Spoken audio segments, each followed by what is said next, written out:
सरप्याखन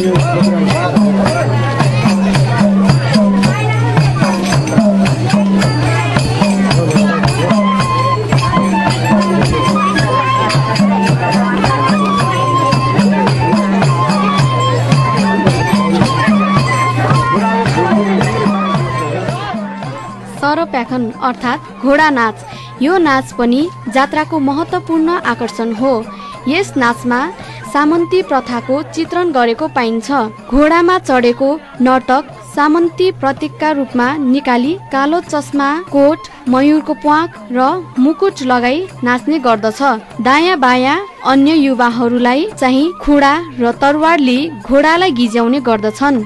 यो नाच चलाउने श्रेय यहाँका स्थानीय पाल्पाली व्यक्तिहरूमा जान्छ। उनीहरूको पुर्खाले पाल्पामा जागिर खाने क्रममा राम्रो लागेर पछि गाउँमा आउँदा घोडा नाच चलाएको भनी जनश्रुति पाइन्छ।